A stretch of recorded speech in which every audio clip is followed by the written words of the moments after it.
This presentation will be done by myself, but the course which will be offered in the IPAN project has been conceived and released on the Moodle space by my colleague Tatiana Codreanu. What this presentation is about, it complements the oral presentation skills and the critical skills as an umbrella, as a piece, of the umbrella of under soft skills. It addresses academic writing in English, although I very much believe in cultural and linguistic variety, because my studies are in linguistics, right? But there is a need to publish in your language. This is very important for the next generations, and also for enhancing the presence of yourself as a scholar in a world environment. What I mean is that the fact that we speak English shouldn't be in this English-speaking world. We shouldn't neglect, right, the cultural and linguistic variety that we bring to the scholar context. I'll be focusing, because writing is a very general topic, I'll be focusing on writing an abstract. A short overview of my presentation, what are the main contents of an abstract, how to define a research topic, a research question, where to find bibliographical references, why it is important to cite your sources, a few items about the research methodology, and how to revise your abstract on a grammatical and syntactical level to be ready for submission. Let's start with the main contents of your abstract. An abstract is sometimes the selling point of your paper. And it's important that it contains some items that are expected by the editor of the journal. For instance, we start by clearly stating the research question in just one or maximum 2 lines, of course, because an abstract has its limitation. Then we deal with the approach to answer the question. We justify this approach by referring to the implications for the study. In 1 line, if possible, the results and the conclusion. The results with the conclusion are different. These are the main elements of an abstract. We start with the research question. Do you understand the difference between research question and research hypothesis? You're okay with that? Actually, a research question is much more broader. It's something that is constructed by many scholars. A hypothesis is very specific to your study. And a paper may be a contribution to a research question, bit by bit, but certainly it addresses the hypothesis or the hypotheses of your scholar paper.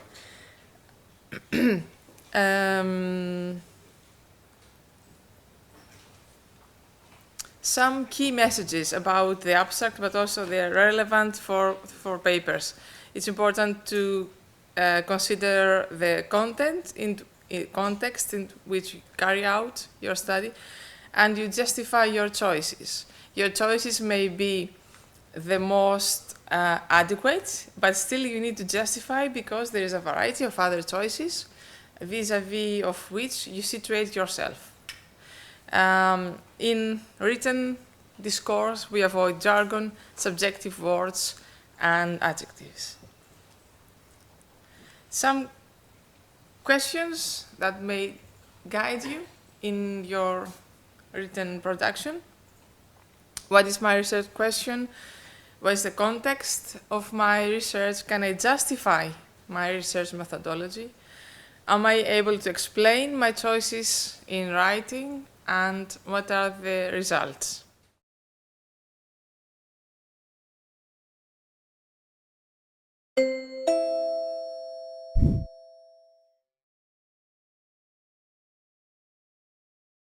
Hi, I'm Clancy Klassen with the University of Maryland Baltimore Writing Center, and in this video we're going to talk about the content you'll need to include when writing an abstract. If you haven't already done so, please download our abstracts handout.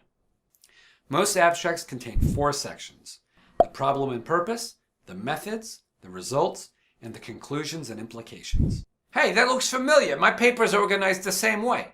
Exactly. That's because abstracts are summaries of your paper. And like your paper, the abstract will tell a story.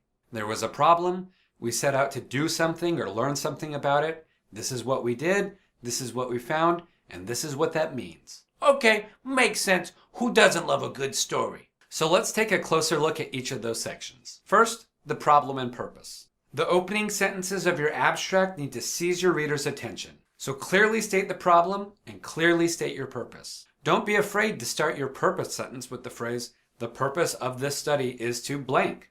That's a good way to start. For example, take a look at this problem and purpose. Homelessness is associated with many health risks, including high body mass index or BMI.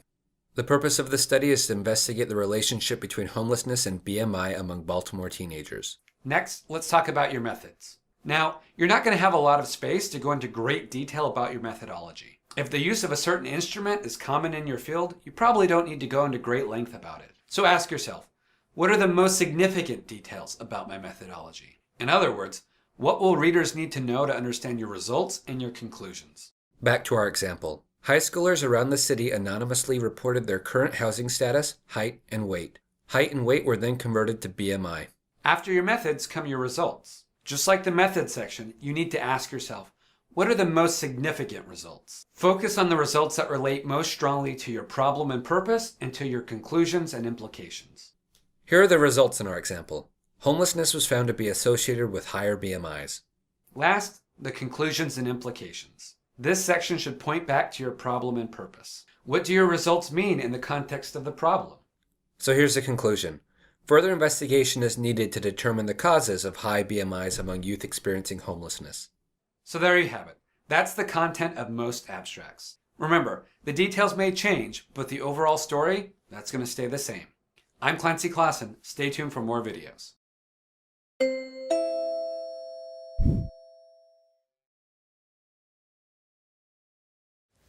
About the definition of our research topic now, right? We said that it's not important to go back to this definition about question and hypothesis, and there's a longer text, but I'm not going to show this to you now. It's about how to organize your research idea.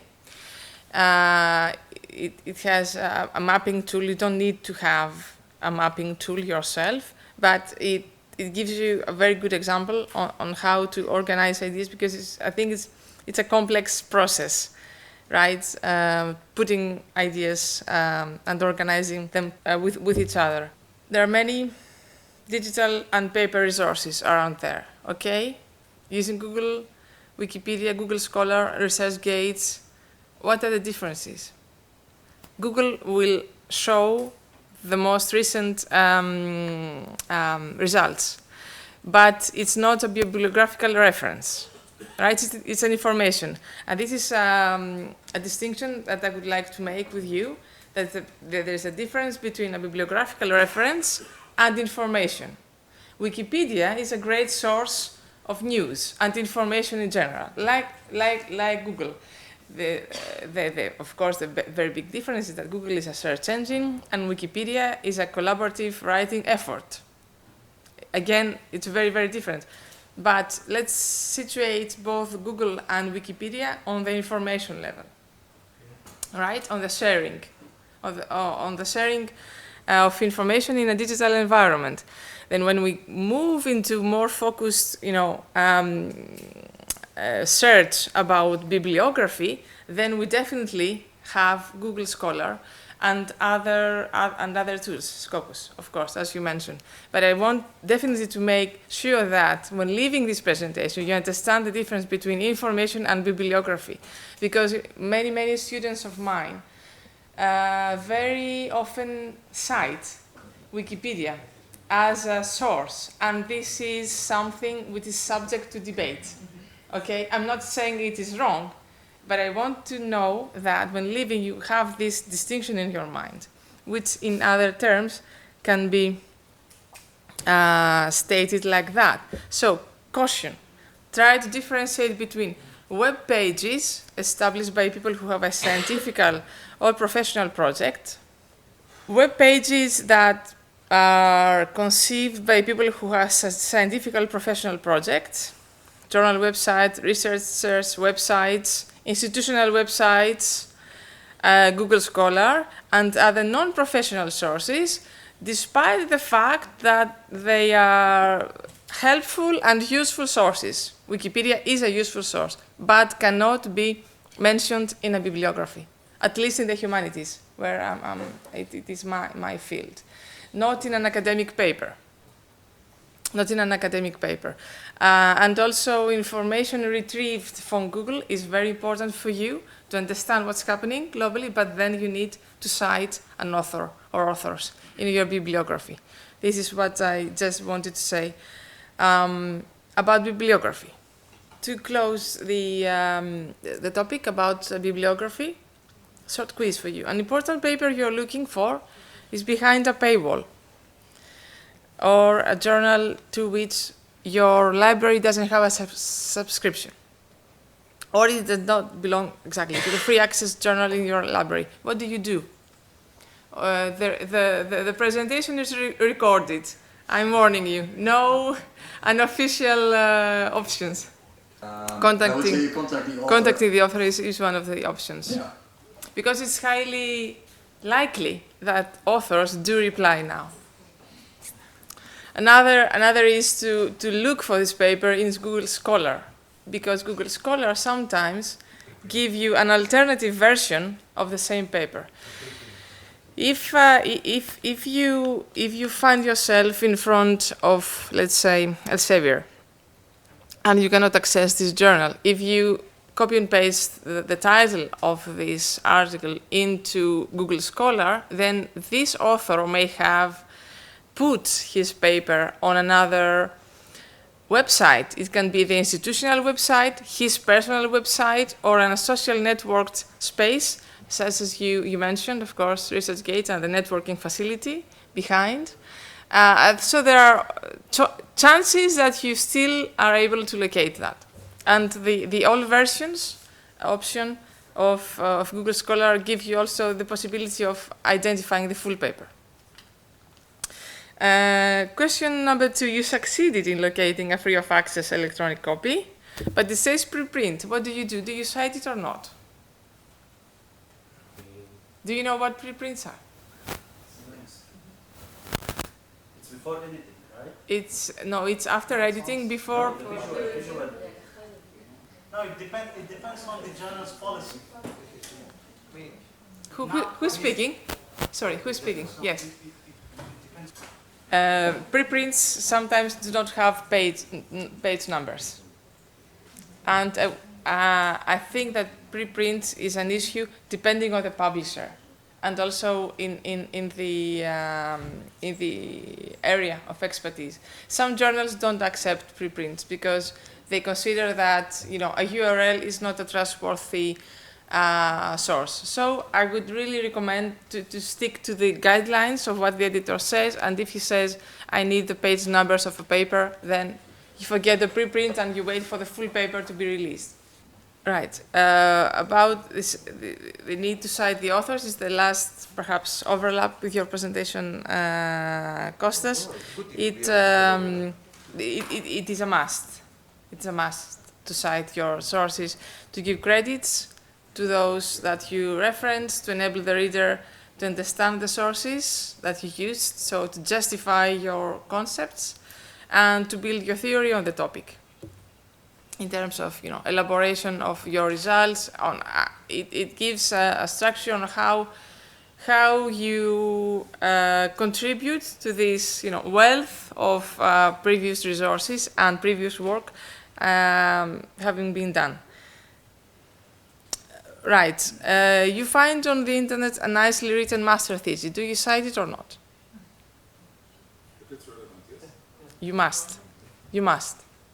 You must. Being a master thesis doesn't say anything about, is not a criterion to not to cite, to avoid citing. And of course, you are very much aware of plagiarism and all the consequences. I'm not going to deal with that today. The research methodology is something very fluid, so I would skip it because it's domain-specific knowledge. It's very important to revise your work before submitting, and there are tools that do this for you for free and in a paid mode. Pay attention to your language. It's something that really it's very, very important. Oral from written language is something very, very different. Written discourse is something very demanding. I'm sharing with you a couple of websites, like the 70 useful sentences for academic writing. Tenses in academic writing is also a very useful website.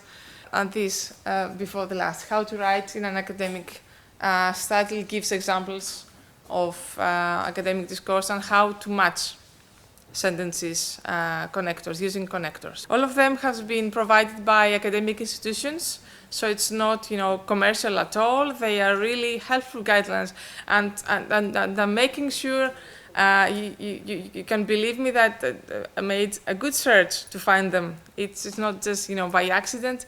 I think you'll find valuable information in them. Now about helping you on the structure and on syntax and grammar. There are some tools, free software. Perhaps Grammarly is the most common. Swan Ginger is not bad at all, and White Smoke used to be free. Perhaps Grammarly, after some time, who knows, may turn into paid service. This is a handout about writing an abstract, right? I'm going to give you a copy, and in the last page, there is one page. It's called the abstract worksheet, where you need to write things, and it's a means to help you write an abstract. Okay, after completing this working sheet, you're able to at least attempt to write an abstract. Now, once you're done, I invite you to produce an abstract in your topic, and I guarantee that I can provide you professional feedback on this abstract as a service to the IPEN project for free, of course, as a help for students who make an attempt to do their best. And because this is an intensive course and my session is only 45 minutes long, it will be my pleasure to provide guidance. It won't be made by me, by a professional native speaker, academic staff member, English person, right? So this is the handout. This is my mail. It's an opportunity.